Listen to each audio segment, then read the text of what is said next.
اللهم صل على سيدنا محمد وعلى آلہ وصحبہ دعوت ہدایت کی ایک ہنسی شفق لے کر میرے مصطفیٰ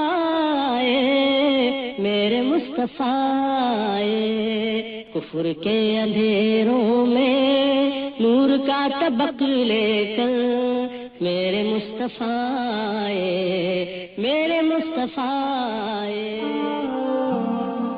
الرحیق المختوم ایپیسوڈ 24۔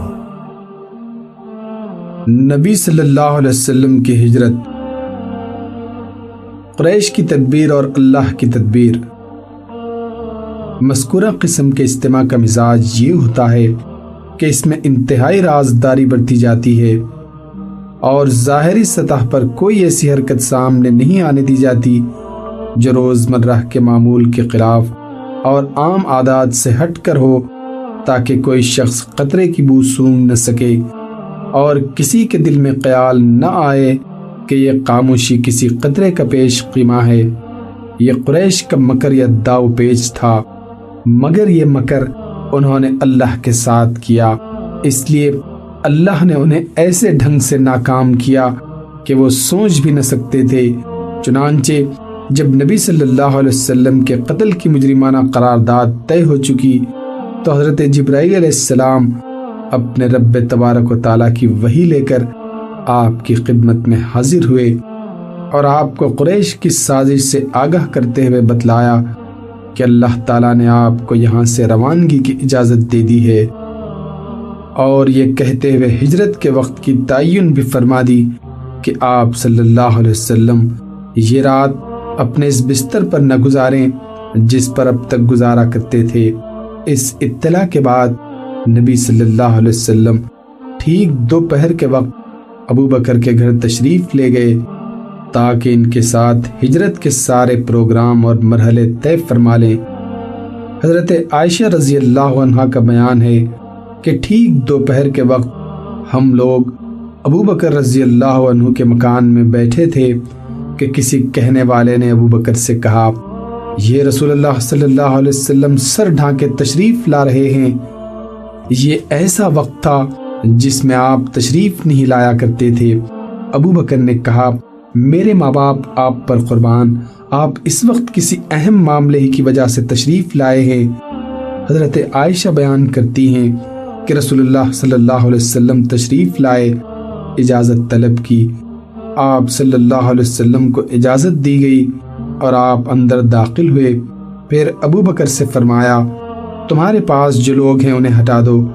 ابو بکر نے کہا، آپ کی اہل خانہ ہی ہیں، آپ پر میرے باپ فدا ہوں اے اللہ کے رسول۔ آپ نے فرمایا، اچھا تو مجھے روانگی کی اجازت مل چکی ہے۔ ابو بکر نے کہا، ساتھ اے اللہ کے رسول، میرے باپ آپ پر فدا ہوں۔ رسول اللہ صلی اللہ علیہ وسلم نے فرمایا، ہاں۔ اس کے بعد ہجرت کا پروگرام طے کر کے رسول اللہ صلی اللہ علیہ وسلم اپنے گھر تشریف لائے اور رات کی آمد کا انتظار کرنے لگے۔ رسول اللہ صلی اللہ علیہ وسلم کے مکان کا گھیراؤ۔ ادھر قریش کے اکابر مجرمین نے اپنا سارا دن مکے کی پارلیمان دارالندوہ کی پہلے پہر کی طے کردہ قرارداد کے نفاذ کی تیاری میں گزار دی، اور اس مقصد کے لیے ان اکابر مجرمین میں سے 11 سردار منتخب کیے گئے، جن کے نام یہ ہیں: نمبر 1 ابو جہل بن ہشام، نمبر 2 حکم بن عاص، نمبر 3 عقبہ بن ابی معیط، نمبر 4 نضر بن حارث، نمبر 5 امیہ بن خلف، نمبر 6 زما بن الاسود، نمبر 7 طعیمہ بن عدی، نمبر 8 ابو لہب، نمبر 9 ابی بن خلف، نمبر 10 نبیہ بن الحجاج، نمبر 11 اور اس کا بھائی منبہ بن الحجاج۔ نبی صلی اللہ علیہ وسلم کا معمول تھا کہ آپ شروع رات میں عشاء کی نماز کے بعد سو جاتے اور آدھی رات کے بعد گھر سے نکل کر مسجد حرام تشریف لاتے اور وہاں تہجد کی نماز ادا فرماتے۔ اس رات آپ نے حضرت علی کو حکم دیا کہ وہ آپ کے بستر پر سو جائیں اور آپ کی سبز حضرمی چادر اوڑھ لیں۔ یہ بھی بتلا دیا کہ تمہیں ان کے ہاتھوں کوئی نقصان نہیں پہنچے گا۔ ادھر رات جب ذرا تاریک ہو گئی، ہر طرف سناٹا چھا گیا اور عام لوگ اپنی خواب گاہوں میں جا چکے، تو مذکورہ بالا افراد نے خفیہ طور پر نبی صلی اللہ علیہ وسلم کے گھر کا رخ کیا اور دروازے پر جمع ہو کر گھات میں بیٹھ گئے۔ وہ حضرت علی کو دیکھ کر سمجھ رہے تھے کہ آپ سوئے ہوئے ہیں، اس لیے انتظار کرنے لگے کہ آپ اٹھیں اور باہر نکلیں تو یہ لوگ یکایک آپ پر ٹوٹ پڑیں اور مقررہ فیصلہ نافذ کرتے ہوئے آپ کو قتل کر دیں۔ ان لوگوں کا پورا وثوق اور پختہ یقین تھا کہ ان کی یہ ناپاک سازش کامیاب ہو کر رہے گی، یہاں تک کہ ابو جہل نے بڑے متکبرانہ اور پرغرور انداز میں مذاق و استہزاء کرتے ہوئے اپنے گھیرا ڈالنے والے ساتھیوں سے کہا، محمد کہتا ہے کہ اگر تم لوگ اس کے دین میں داخل ہو کر اس کی پیروی کرو گے تو عرب و عجم کے بادشاہ بن جاؤ گے، پھر مرنے کے بعد اٹھائے جاؤ گے تو تمہارے لیے اردن کے باغات جیسی جنتیں ہوں گی، اور اگر تم نے ایسا نہ کیا تو ان کی طرف سے تمہارے اندر ذبح کے واقعات پیش آئیں گے، پھر تم مرنے کے بعد اٹھائے جاؤ گے اور تمہارے لیے آگ ہوگی جس میں جلائے جاؤ گے، صلی اللہ علیہ وسلم۔ بہرحال اس سازش کے نفاذ کے لیے آدھی رات کے بعد کا وقت مقرر تھا، اس لیے یہ لوگ جاگ کر رات گزار رہے تھے اور وقت مقررہ کے منتظر تھے، لیکن اللہ اپنے کام پر غالب ہے، اسی کے ہاتھ میں آسمانوں اور زمین کی بادشاہت ہے، وہ جو چاہتا ہے کرتا ہے، جسے بچانا چاہے کوئی اس کا بال بیکا نہیں کر سکتا، اور جسے پکڑنا چاہے کوئی اس کو بچا نہیں سکتا۔ چنانچہ اللہ تعالیٰ نے اس موقع پر وہ کام کیا جسے ذیل کی آیت کریمہ میں رسول اللہ صلی اللہ علیہ وسلم کو مخاطب کرتے ہوئے بیان فرمایا ہے کہ وہ موقع یاد کرو جب کفار تمہارے خلاف مکر کر رہے تھے تاکہ تمہیں قید کر دیں یا قتل کر دیں یا نکال باہر کریں، اور وہ لوگ داؤ چل رہے تھے اور اللہ بھی داؤ چل رہا تھا، اور اللہ سب سے بہتر داؤ والا ہے۔ رسول اللہ صلی اللہ علیہ وسلم اپنا گھر چھوڑتے ہیں۔ بہرحال قریش اپنے پلان کے نفاذ کی انتہائی تیاری کے باوجود فاش ناکامی سے دوچار ہوئے، کیونکہ رسول اللہ صلی اللہ علیہ وسلم گھر سے باہر تشریف لے آئے، مشرکین کی صفیں چیریں اور ایک مٹھی سنگریزوں والی مٹی لے کر ان کے سروں پر ڈالی، لیکن اللہ نے ان کی نگاہیں پکڑ لیں اور وہ آپ کو دیکھ نہ سکے۔ اس وقت آپ یہ آیت تلاوت فرما رہے تھے، ہم نے ان کے آگے رکاوٹ کھڑی کر دی اور ان کے پیچھے رکاوٹ کھڑی کر دی، بس ہم نے انہیں ڈھانک لیا اور وہ دیکھ نہیں رہے تھے۔ اس موقع پر کوئی بھی مشرک باقی نہ بچا جس کے سر پر آپ نے مٹی نہ ڈالی ہو۔ اس کے بعد آپ صلی اللہ علیہ وسلم ابو بکر کے گھر تشریف لے گئے اور پھر ان کے مکان کی ایک کھڑکی سے نکل کر دونوں حضرات نے رات ہی رات یمن کا رخ کیا اور چند میل پر واقع سور نامی پہاڑ کے غار میں جا پہنچے۔ ادھر محاصرین وقت سحر کا انتظار کر رہے تھے، لیکن اس سے ذرا پہلے انہیں اپنی ناکامی اور نامرادی کا علم ہو گیا۔ ہوا یہ کہ ان کے پاس ایک غیر متعلق شخص آیا اور انہیں آپ کے دروازے پر دیکھ کر پوچھا کہ آپ لوگ کس چیز کا انتظار کر رہے ہیں؟ انہوں نے کہا محمد کا صلی اللہ علیہ وسلم۔ اس نے کہا آپ لوگ ناکام و نامراد ہوئے، اللہ کی قسم محمد تو آپ لوگوں کے پاس سے گزرے اور آپ کے سروں پر مٹی ڈالتے ہوئے اپنے کام کو گئے۔ انہوں نے کہا واللہ ہم نے تو انہیں نہیں دیکھا، اور اس کے بعد اپنے سروں سے مٹی جھاڑتے ہوئے اٹھ پڑے، لیکن پھر دروازے کی دراز سے جھانک کر دیکھا تو حضرت علی نظر آئے۔ کہنے لگے اللہ کی قسم یہ تو محمد سوئے پڑے ہیں، ان کے اوپر ان کی چادر موجود ہے۔ چنانچہ یہ لوگ صبح تک وہیں ڈٹے رہے، ادھر صبح ہوئی اور حضرت علی بستر سے اٹھے تو مشرکین کے ہاتھوں کے طوطے اڑ گئے۔ انہوں نے حضرت علی سے پوچھا کہ رسول اللہ کہاں ہیں؟ حضرت علی نے کہا مجھے معلوم نہیں۔ گھر سے غار تک۔ رسول اللہ صلی اللہ علیہ وسلم 27 صفر 14 نبوت مطابق 12 یا 13 ستمبر 622 عیسوی کی درمیانی رات اپنے مکان سے نکل کر جان و مال کے سلسلے میں اپنے سب سے قابل اعتماد ساتھی ابو بکر کے گھر تشریف لائے تھے، اور وہاں سے پچھواڑ کی ایک کھڑکی سے نکل کر دونوں حضرات نے باہر کی راہ لی تھی تاکہ مکہ سے جلد از جلد یعنی طلوع فجر سے پہلے پہلے باہر نکل جائیں۔ چونکہ نبی صلی اللہ علیہ وسلم کو معلوم تھا کہ قریش پوری جانفشانی سے آپ کی تلاش میں لگ جائیں گے، اور جس راستے پر اول و حلہ میں نظر اٹھے گی وہ مدینے کا کاروانی راستہ ہوگا جو شمال کے رخ پر جاتا ہے، اسی لیے آپ نے وہ راستہ اختیار کیا جو اس کے بالکل الٹ تھا، یعنی یمن جانے والا راستہ جو مکے کے جنوب میں واقع ہے۔ آپ نے اس راستے پر کوئی 5 میل کا فاصلہ طے کیا اور اس پہاڑ کے دامن میں پہنچے جو سور کے نام سے معروف ہے۔ یہ نہایت بلند، پرپیچ اور مشکل چڑھائی والا پہاڑ ہے۔ یہاں پتھر بھی بکثرت ہیں جن سے رسول اللہ صلی اللہ علیہ وسلم کے دونوں پاؤں زخمی ہو گئے، اور کہا جاتا ہے کہ آپ صلی اللہ علیہ وسلم نشان قدم چھپانے کے لیے پنجوں کے بل چل رہے تھے، اس لیے آپ کے پاؤں زخمی ہو گئے۔ بہرحال وجہ جو بھی رہی ہو، حضرت ابو بکر نے پہاڑ کے دامن میں پہنچ کر آپ صلی اللہ علیہ وسلم کو اٹھا لیا اور دوڑتے ہوئے پہاڑ کی چوٹی پر ایک غار کے پاس جا پہنچے جو تاریخ میں غار سور کے نام سے معروف ہے۔ غار کے پاس پہنچ کر ابو بکر نے کہا اللہ کے لیے بھی آپ اس میں داخل نہ ہوں، پہلے میں داخل ہو کر دیکھ لیتا ہوں، اگر اس میں کوئی چیز ہوئی تو آپ کے بجائے مجھے اس سے سابقہ پیش آئے گا۔ چنانچہ حضرت ابو بکر اندر گئے اور غار کو صاف کیا۔ ایک جانب چند سوراخ تھے، انہیں اپنا تہبند پھاڑ کر بند کیا، لیکن 2 سوراخ باقی بچ رہے۔ حضرت ابو بکر نے ان دونوں میں اپنے پاؤں ڈال دیے، پھر رسول اللہ صلی اللہ علیہ وسلم سے عرض کی کہ اندر تشریف لائیں۔ آپ صلی اللہ علیہ وسلم اندر تشریف لے گئے اور حضرت ابو بکر کی آغوش میں سر رکھ کر سو گئے۔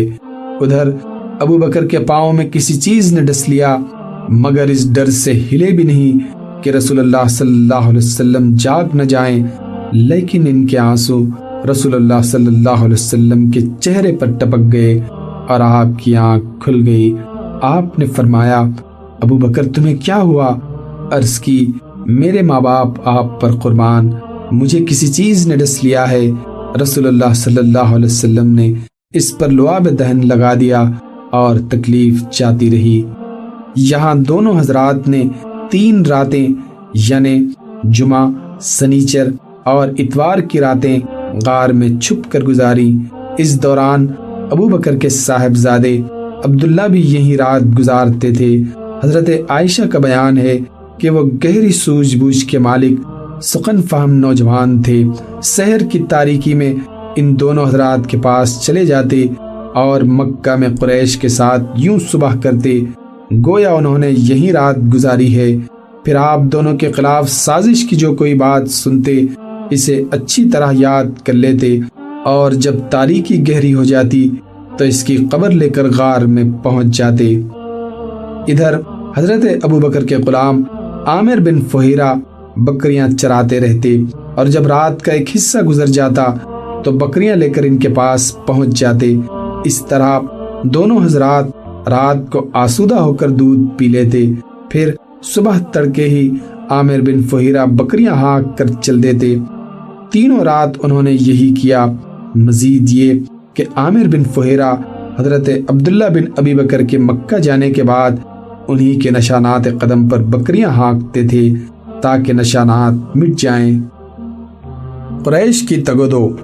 ادھر قریش کا یہ حال تھا کہ جب منصوبہ قتل کی رات گزر گئی اور صبح کو یقینی طور پر معلوم ہو گیا کہ رسول اللہ صلی اللہ علیہ وسلم ان کے ہاتھ سے نکل چکے ہیں تو ان پر گویا جنون طاری ہو گیا۔ انہوں نے سب سے پہلے اپنا غصہ حضرت علی پر اتارا، آپ کو گھسیٹ کر خانہ کعبہ لے گئے اور ایک گھڑی زیر حراست رکھا کہ ممکن ہے ان دونوں کی قبر لگ جائے۔ لیکن جب حضرت علی سے کچھ حاصل نہ ہوا تو ابو بکر کے گھر آئے اور دروازہ کھٹکھٹایا۔ حضرت اسماء بنت ابی بکر برآمد ہوئی، ان سے پوچھا تمہارے ابا کہاں ہیں؟ انہوں نے کہا واللہ مجھے معلوم نہیں کہ میرے ابا کہاں ہیں۔ اس پر کم بخت خبیث ابو جہل نے ہاتھ اٹھا کر ان کے رخسار پر اس زور کا تھپڑ مارا کہ ان کے کان کی بالی گر گئی۔ اس کے بعد قریش نے ایک ہنگامی اجلاس کر کے یہ طے کیا کہ ان دونوں کو گرفتار کرنے کے لیے تمام ممکنہ وسائل کام میں لائے جائیں۔ چنانچہ مکے سے نکلنے والے تمام راستوں پر خواہ وہ کسی بھی سمت جا رہا ہو نہایت کڑا مسلح پہرا بٹھا دیا گیا۔ اسی طرح یہ اعلان عام بھی کیا گیا کہ جو کوئی رسول اللہ صلی اللہ علیہ وسلم اور ابو بکر رضی اللہ عنہ کو یا ان میں سے کسی ایک کو زندہ یا مردہ حاضر کرے گا اسے ہر ایک کے بدلے 100 اونٹوں کا گراں قدر انعام دیا جائے گا۔ اس اعلان کے نتیجے میں سوار اور پیادے اور نشانات قدم کے ماہر کھوجی نہایت سرگرمی سے تلاش میں لگ گئے اور پہاڑوں، وادیوں اور نشیب فراز میں ہر طرف بکھر گئے، لیکن نتیجہ اور حاصل کچھ نہ رہا۔ تلاش کرنے والے غار کے دہانے تک بھی پہنچے، لیکن اللہ اپنے کام پر غالب ہے۔ چنانچہ صحیح بخاری میں حضرت انس سے مروی ہے کہ ابو بکر نے فرمایا میں نبی صلی اللہ علیہ وسلم کے ساتھ غار میں تھا، سر اٹھایا تو کیا دیکھتا ہوں کہ لوگوں کے پاؤں نظر آ رہے ہیں۔ میں نے کہا اے اللہ کے نبی، اگر ان میں سے کوئی شخص محض اپنی نگاہ نیچی کر دے تو ہمیں دیکھ لے گا۔ آپ صلی اللہ علیہ وسلم نے فرمایا ابو بکر خاموش رہو، ہم دو ہیں جن کا تیسرا اللہ ہے۔ ایک روایت کے الفاظ یہ ہیں ابو بکر ایسے دو آدمیوں کے بارے میں تمہارا کیا خیال ہے جن کا تیسرا اللہ ہے؟ حقیقت یہ ہے کہ یہ ایک معجزہ تھا جس سے اللہ تعالیٰ نے اپنے نبی کو مشرف فرمایا۔ چنانچہ تلاش کرنے والے اس وقت واپس پلٹ گئے جب آپ کے درمیان اور ان کے درمیان چند قدم سے زیادہ فاصلہ باقی نہ رہ گیا تھا۔ مدینہ کی راہ میں جب جستجو کی آگ بجھ گئی، تلاش کی تگدو رک گئی اور 3 روز کی مسلسل اور بے نتیجہ دوڑ دھوپ کے بعد قریش کے جوش و جذبات سرد پڑ گئے تو رسول اللہ صلی اللہ علیہ وسلم اور حضرت ابو بکر نے مدینے کے لیے نکلنے کا عزم فرمایا۔ عبداللہ بن اریقت لیسی سے جو صحرائی اور بیابانی راستوں کا ماہر تھا، پہلے ہی اجرت پر مدینہ پہنچانے کا معاملہ طے ہو چکا تھا۔ یہ شخص ابھی قریشی کے دین پر تھا لیکن قابل اطمینان تھا، اس لیے سواریاں اس کے حوالے کر دی گئی تھی اور طے ہوا تھا کہ 3 راتیں گزر جانے کے بعد وہ دونوں سواریاں لے کر غار سور پہنچ جائے گا۔ چنانچہ جب 2 شنبے کی رات جو ربیع الاول 1 ہجری کی چاند رات تھی، مطابق 16 دسمبر 622 عیسوی، عبداللہ بن اریقت سواریاں لے کر آ گیا اور اسی موقع پر ابو بکر نے رسول اللہ صلی اللہ علیہ وسلم کی خدمت میں افضل ترین اونٹنی پیش کرتے ہوئے گزارش کی کہ آپ میری ان 2 سواریوں میں سے ایک قبول فرما لیں۔ رسول اللہ صلی اللہ علیہ وسلم نے فرمایا قیمتاً۔ ادھر اسماء بنت ابی بکر بھی زیادہ سفر لے کر آئیں، مگر اس میں لٹکانے والا بندھن لگانا بھول گئیں۔ جب روانگی کا وقت آیا اور حضرت اسماء نے توشہ لٹکانا چاہا تو دیکھا کہ اس میں بندھن ہی نہیں ہے۔ انہوں نے اپنا پٹکا یعنی کمر بند کھولا اور 2 حصوں میں چاک کر کے ایک میں توشہ لٹکا دیا اور دوسرا کمر میں باندھ لیا۔ اسی وجہ سے ان کا لقب ذات النطاقین پڑ گیا۔ اس کے بعد رسول اللہ صلی اللہ علیہ وسلم اور ابو بکر رضی اللہ عنہ نے کوچ فرمایا۔ عامر بن فہیرہ بھی ساتھ تھے۔ دلیل راہ عبداللہ بن اریقت نے ساحل کا راستہ اختیار کیا۔ غار سے روانہ ہو کر اس نے سب سے پہلے یمن کے رخ پر چلایا اور جنوب کی سمت خوب دور تک لے گیا، پھر پچھم کی طرف مڑا اور ساحل سمندر کا رخ کیا۔ پھر ایک ایسے راستے پر پہنچ کر جس سے عام لوگ واقف نہ تھے شمال کی طرف مڑ گیا۔ یہ راستہ ساحل بحر احمر کے قریب ہی تھا اور اس پر شاذ و نادر ہی کوئی چلتا تھا۔ رسول اللہ صلی اللہ علیہ وسلم اس راستے میں جن مقامات سے گزرے ابن اسحاق نے ان کا تذکرہ کیا ہے، وہ کہتے ہیں کہ جب رہنما آپ دونوں کو ساتھ لے کر نکلا تو زرین مکہ سے لے چلا، پھر ساحل کے ساتھ ساتھ چلتا ہوا زرین اسفان سے راستہ کاٹا، پھر زرین امد سے گزرتا ہوا آگے بڑھا اور قدیب پار کرنے کے بعد پھر راستہ کاٹا اور وہیں سے آگے بڑھتا ہوا قرار سے گزرا، پھر سنیت المرہ سے، پھر لقب سے، پھر بیابان لقب سے گزرا، پھر مجہ کے بیابان میں پہنچا اور وہاں سے پھر مجہ کے موڑ سے گزرا، پھر ذی الغزوین کے موڑ کے نشیب میں چلا، پھر ذی کشر کی وادی میں داخل ہوا، پھر جد جد کا رخ کیا، پھر اجرت پہنچا اور اس کے بعد بیابان تہین کی وادی ذو سلم سے گزرا، وہاں سے ابابید اور اس کے بعد فاجہ کا رخ کیا، پھر ارج میں اترا، پھر رکوبہ کے داہنے ہاتھ سنیت العائر میں چلا، یہاں تک کہ وادی ریم میں اترا اور اس کے بعد قبا پہنچ گیا۔ آئیے اب راستے کے چند واقعات بھی سنتے چلیں۔ اللہم صلی علی محمد وعلی آلہ وصحبہ وسلم۔ اللہم صلی علی